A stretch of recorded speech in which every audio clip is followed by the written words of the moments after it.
They told us not to go. They said these places are cursed, haunted, even deadly. But curiosity doesn't listen to warnings. It whispers. It pulls. It demands answers from the shadows. We've all felt that pull, haven't we? That itch to peek behind the curtain to understand what lies beyond the veil of our reality. For us, that curiosity isn't just a fleeting thought.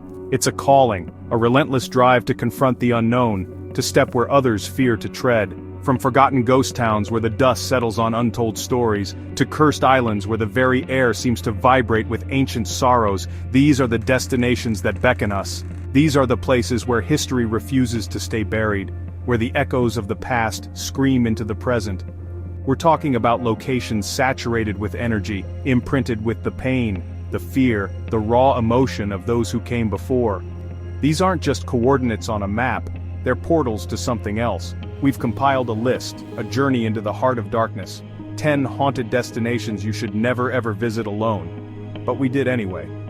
We pushed past the warnings, ignored the chilling tales, and stepped into the abyss. What we found there? Well, that's what we're here to share.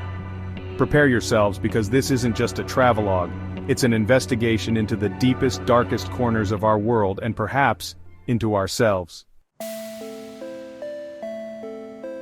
The City of Light, Paris. Romantic, beautiful, historic. But beneath the cobblestone streets, beneath the cafes and the lovers, lies a different city, a city of the dead, the Catacombs. We're talking miles of tunnels, an ossuary holding the remains of over 6 million souls. 6 million. Let that number sink in. Their bones line the walls, stacked in macabre patterns, a silent, watching legion. We knew the stories, the whispers that filter up from the darkness, tales of disembodied voices, of unseen touches, and of the man in the mask, a spectral figure said to stalk the deeper, unlit corridors, a guardian of this subterranean necropolis. Our mission was clear: descend into this labyrinth, and see if these chilling legends held any truth. The moment we stepped down, leaving the Parisian bustle behind, the atmosphere shifted. It wasn't just the drop in temperature, though, that was immediate and noticeable. It was a heaviness, a profound sense of antiquity and sorrow that pressed in on us from all sides, a palpable weight in the air. The silence down there is unlike anything I've ever experienced. It's not just the absence of sound, it's a living silence, thick and expectant. Every footstep, every breath echoed unnaturally, amplified by the countless bones that absorbed and reflected sound in strange ways. Romania, a land steeped in folklore, in tales of vampires and ancient mysteries. But we weren't headed for Dracula's castle. Our destination was a place far more unsettling to the locals, the Hoia Baciu forest, just outside Cluj-Napoca. They call it the Bermuda Triangle of Romania, and for good reason. This isn't your average spooky woods. This place has a reputation that chills the bone. People report strange physical sensations, nausea, intense anxiety, and even unexplained rashes after spending time within its twisted, unnaturally shaped trees. The stories are relentless. People have allegedly vanished without a trace within its perimeter. Strange lights are seen dancing between the trees, UFO sightings are common, and electronic devices are notorious for malfunctioning or failing completely. The trees themselves are bizarre, growing in odd, contorted patterns, some spiraling as if trying to escape something unseen. Locals avoid it, especially after dark. They say the forest is alive, that it watches, and that it doesn't always let you leave unchanged. We had to experience it. Stepping into Hoia Baciu was like crossing an invisible threshold. The sounds of the outside world seemed to mute, replaced by an unnerving quiet. The bird song, which had been present just moments before we entered the tree line, ceased, abruptly. It was as if a switch had been flipped. Mexico City, vibrant, bustling, alive. But venture south into the ancient canals of Xochimilco, and you'll find an island that is anything but. La Isla de las Muñecas, the island of the dolls. This place isn't just creepy, it's a monument to sorrow and obsession. Thousands of dolls in every conceivable state of decay hang from trees, from fences, from crude structures. Their plastic skin is cracked and peeling, their hair matted. Many are missing limbs, and their eyes seem to follow you. The legend is tragic. Don Julian Santana Barrera, the island's sole inhabitant and caretaker for decades, found the body of a young girl who had drowned in the canal. Shortly after, he found a doll floating nearby, presumably hers. To honor her spirit, and to protect himself from what he believed to be her restless ghost, he hung it from a tree. But one doll wasn't enough. He began collecting them, scavenging them from trash heaps, trading produce for them, dedicating his life to populating the island with these silent, plastic effigies. He believed the dolls were possessed by the spirits of the dead, particularly the drowned girl. Locals whisper that the dolls themselves are alive, that their eyes move, that they whisper to each other in the dead of night. Don Julian himself drowned in 2001, in the very same spot where he claimed to have found the girl. His spirit, they say, has now joined hers and the dolls. We had to see this place to feel its oppressive atmosphere, to understand the power of such a chilling legacy. We arrived by Trajinera, the colorful flat-bottomed boats of Xochimilco, as dusk began to settle. The approach itself is unsettling.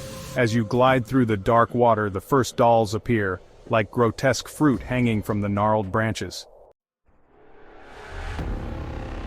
Off the coast of Venice, Italy, lies an island so feared that local fishermen refuse to cast their nets nearby. Its name is Poveglia. Its history is a tapestry woven with threads of suffering, disease, and madness. This small, unassuming patch of land has served as a plague quarantine station, a dumping ground for the infected and dying during the Black Death. Tens of thousands, perhaps hundreds of thousands, perished here, their bodies burned in massive pyres, their ashes becoming part of the island's soil. But the horror didn't end with the plague. In the early 20th century, a mental hospital was built on Poveglia. Legends abound of a sadistic doctor who performed horrific experiments, lobotomies, and tortures on his patients in the island's bell tower. The stories claim he was eventually driven mad by the spirits of his victims, throwing himself from that same tower. Though he survived the fall, it's said a mist or a shadowy figure rose from the ground and choked him to death. Now the island is abandoned, forbidden, left to the ghosts of its agonizing past. The Italian government prohibits visitors, but we felt compelled to investigate. The journey by boat was tense, our local guide visibly uneasy the closer we got. Stepping onto Poveglia is like stepping into a waking nightmare. The silence is profound, broken only by the lapping of waves and the rustle of overgrown vegetation reclaiming the decaying buildings. At the northwest base of Mount Fuji in Japan lies Aokigahara Jukai, the Sea of Trees. It's a place of stunning natural beauty, a dense, sprawling forest. But it's also known by a far more somber name, the Suicide Forest. For decades it has been one of the world's most frequent sites for people choosing to end their lives. The sheer weight of sorrow, despair, and tragedy that has soaked into this land is almost palpable from the moment you step beneath its canopy. The forest floor is uneven, formed by hardened lava, and covered in a thick carpet of moss.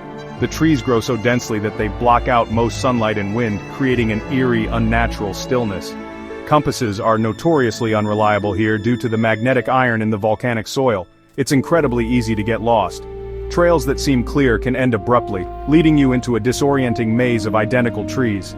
The silence is profound, broken only by the occasional rustle of leaves or the snap of a twig underfoot. Signs posted by authorities plead with visitors to reconsider their actions, offering help and support. But deeper within, you find the remnants of those who didn't turn back. Personal belongings left behind, shoes, photographs, letters, weathered tents, each a heartbreaking testament to a life cut short, a story left unfinished. Philadelphia, Pennsylvania, home to Eastern State Penitentiary.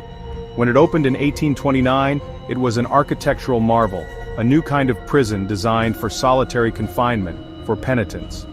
The theory was that isolation would lead to reflection and reform. The reality for many inmates was madness. This place wasn't just about locking bodies away, it was designed to break minds, and its massive Gothic structure still radiates an aura of profound suffering and despair.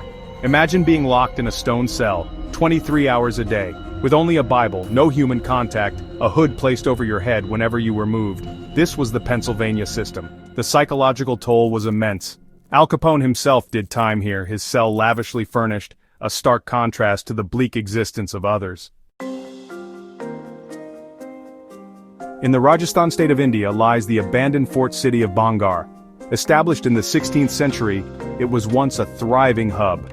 Now it's a ghost town, renowned as one of the most haunted places in India. So much so that the Archaeological Survey of India, a government body, legally prohibits entry to the site between sunset and sunrise.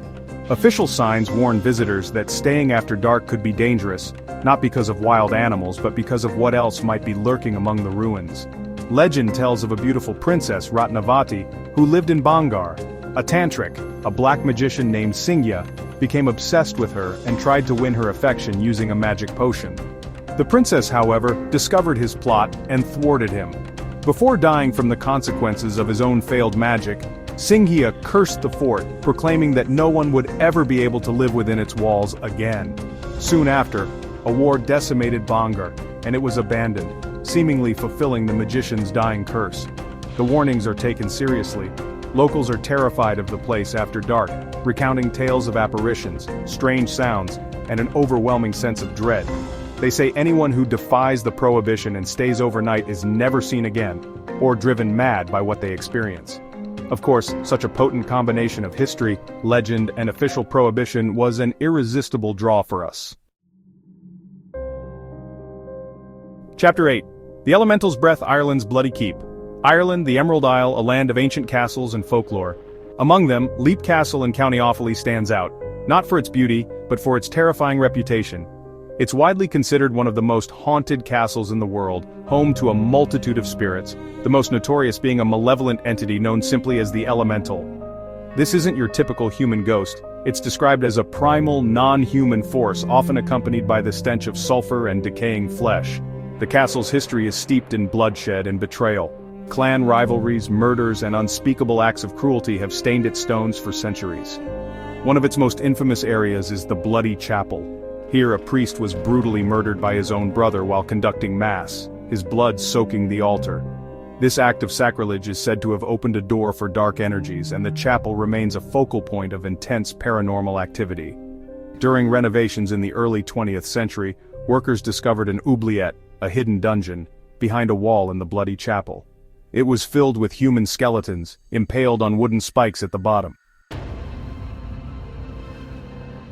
Chapter 9. Room 217's Guests. The Stanleys' Shining Secrets.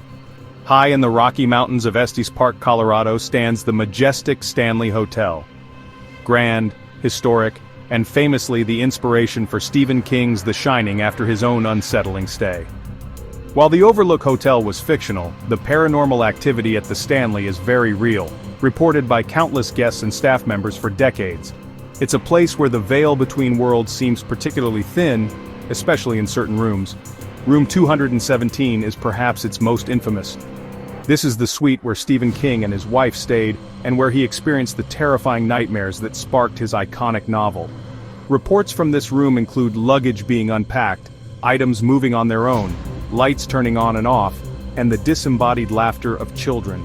The spirit of Elizabeth Wilson, a former chief housekeeper who was injured in an explosion in that room in 1911, is said to be a particularly active presence, a prim and proper ghost who disapproves of unmarried couples sharing a bed.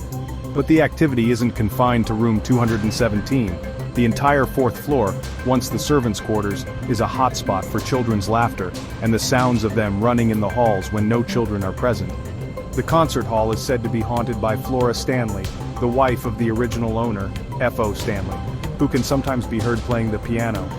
And F.O. Stanley himself is often seen in the lobby and the billiard room. It's a veritable paranormal playground.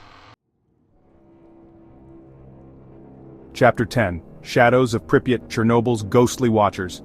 Pripyat, Ukraine. A city frozen in time, abandoned overnight in April 1986 due to the catastrophic Chernobyl nuclear disaster. The radiation that forced its 50,000 inhabitants to flee may have rendered it uninhabitable for centuries, but it didn't necessarily empty it of all presence. This is a ghost city in the truest sense, an eerie monument to a tragedy that shocked the world. The silence here is deafening, broken only by the wind whistling through shattered windows and the Geiger counters of those brave or foolish enough to enter the exclusion zone. Beyond the undeniable dangers of radiation, which still permeate the soil and structures, local legends and urban myths have sprung up. Tales of shadow figures seen darting through the abandoned apartment buildings, of strange lights in the dead city, and most chillingly, of the Blackbird of Chernobyl. This cryptid is described as a large, dark, winged creature with red eyes, supposedly seen by workers at the plant just before and during the disaster, an omen of the impending doom. Some even claim it's still sighted within the zone. Entering Pripyat is a surreal experience. It's like walking onto the set of a post-apocalyptic movie, but it's all terrifyingly real. Schools with books still open on desks, toys scattered in kindergarten floors, the iconic Ferris wheel in the amusement park that was due to open just days after the disaster, now a rusting symbol of broken dreams. The weight of human tragedy is immense, a sorrow that clings to every crumbling building. From the bone-chilling depths of Parisian catacombs to the radioactive silence of Pripyat, we've taken you to the edge, to places where the air is thick with untold stories and lingering energies. These locations are more than just coordinates on a map, they are wounds on the face of the earth, forever marked by tragedy, by fear, by the inexplicable. Travel isn't always about beaches and sunsets, about finding paradise. Sometimes, it's about confronting the darkness, about understanding what's left behind when the living are gone. Each of these 10 destinations presented its own unique challenge, its own distinct form of dread. We faced the unknown, armed with our equipment and our resolve, seeking not just thrills but answers. Did we find them? In some ways, yes. We captured evidence, experienced phenomena that defy easy explanation, and felt the undeniable presence of something beyond our everyday comprehension. But in other ways we left with even more questions, the mysteries deepening, the shadows growing longer. The warnings were clear: don't go alone, don't stay after dark, don't disturb what lies sleeping. We pushed those boundaries. So, the question remains for you, our fellow explorers of the unseen: would you visit these places? Would you dare to walk these haunted grounds, to listen to the whispers in the dark? Or would you heed the warnings? The warnings we chose to ignore? End on sudden blackout plus echoing whisper, "Don't go."